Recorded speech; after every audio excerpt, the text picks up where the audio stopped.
Hi, I'm Chad with Move for Guitar. This lesson is from our series, Music Theory for Guitar. In this lesson, I'm going to show you more major scale 7 chords and how to build them. First off, if you like the diagrams for everything in this series, including the diagrams for this lesson, you can download our free e-guide, Music Theory for Guitar.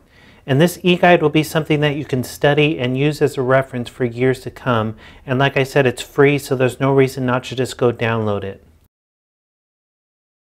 This is part 4.10 from our series, Music Theory for Guitar. If you'd like to go back and start at the beginning, you can click the link on the screen. So now we're looking at chords that we can build off the last note of the major scale, the 7th note of the major scale. So we're looking at 7 chords. And of course, when I refer to 7, I'm referring to this Roman numeral, not to stuff like major 7, minor 7, or anything like that, but I'm assuming you realize that. So here's this major scale laid out with the 7th note of the major scale being the new root and all the other intervals corresponding to the new root like we've been doing in all the other lessons. So if we are looking at the original root of the actual major scale, it'd be right here, and then you'd have your whole step, half step. But now we've made the 7th note of the major scale the new root because we're going to build chords off of it. So again, we'll put that on one string just to have all the intervals on one string. And with the 7 chord notes that you can build starting on the 7th note of the major scale, these are not common chords in popular music. They can be more common in blues, more advanced blues, in jazz, and other types of music. They can be fairly common. But in popular music, you're not going to run across these very often.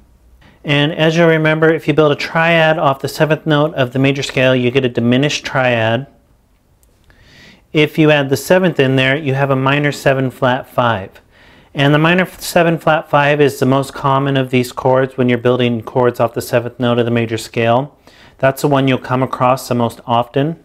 But there is one more that you might see that is fairly common, although not common like the other chords we've been going over. And that's what's called a minor 11 flat 5.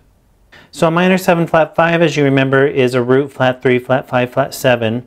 A minor 11 flat 5, and I actually forgot to write the 9th down here, is a minor 7 flat 5, the root flat 3, flat 5, flat 7, flat 9, which I forgot to write, but I just wrote right there, and the 11th. So that's a minor 11 flat 5 chord, and that's one you might come across, especially if you get into jazz or more advanced blues or more advanced music. So I think that's the one other chord that's worth knowing besides the minor 7 flat 5 and the diminished triad. And since there's only one, I'll show you how it can be laid out on the guitar, a common way.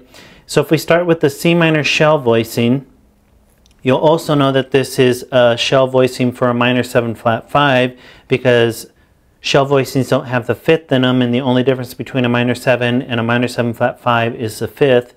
A minor 7 flat 5 has a flat 5 instead of a perfect 5th. So this is a shell voicing we would use for a minor 7 flat 5 as well. We can just add the 11th into this and use this as a C minor 11 flat 5. And this should look really familiar because we've used this as a C minor 11, or I said that it was technically a C minor 7 add 11, and that's because you have the flat 7, the flat 3, and the 11. You don't have the 9th, which you would need for the minor 11, but it can also be used as a C minor 11 flat 5. You're just leaving out the 9 and the flat 5. So this chord right here, which is technically a C minor 7 add 11, can be used as a 2 chord, a 3 chord, a 6 chord, or a 7 chord. So it's a really versatile voicing. And you can come up with voicings of the C minor 11 flat 5 that have the flat 5 in them or the flat 9. They're going to be a lot more dissonant sounding because the flat 9 and flat 5 are dissonant intervals. But they can be useful depending on the situation, depending on if it's something you like, so you can always try that out. But this is a really versatile voicing that you can use in this place of an actual C minor 11 flat 5. Like I said, you're just leaving out the flat 5 and the flat 9. So now we go to this chart again with the chord name formula, common chord symbols. You already know the diminished and the minor 7 flat 5. Here's the minor 11 flat 5. Here's the formula, root flat 3, flat 5, flat 7, flat 9, and 11. And common ways you would see it spelled, a C minor 11 flat 5 with the little M or a minor symbol, or you could even see it with the M and the I and 11 flat 5. But if I ever write it, it'll be like this. But this is not that common of a chord. C minor 7 flat 5 is the most common chord you're going to see as a 7 chord by far. And even that, like I said, is not going to be seen in pop music very often at all, in any type of popular music. It's more when you get into more advanced music. But it's still worth understanding the chords you can get from the 7th note of a major scale, and at least understanding the theory behind it, whether you use them often or not. So those are chords you can build starting on the 7th note of the major scale. Go ahead and move on to the next lesson, where I'm going to talk about suspended chords. So these are different chords than we've been talking about. They don't consist of a root, 3rd, and 5th like everything we've gone over so far. So it's really useful information to understand suspended chords. And suspended chords are very common, so definitely you want to move on and watch that lesson. And be sure to download the eGuide. All the charts are in there. And be sure to subscribe because we add at least one new lesson every day.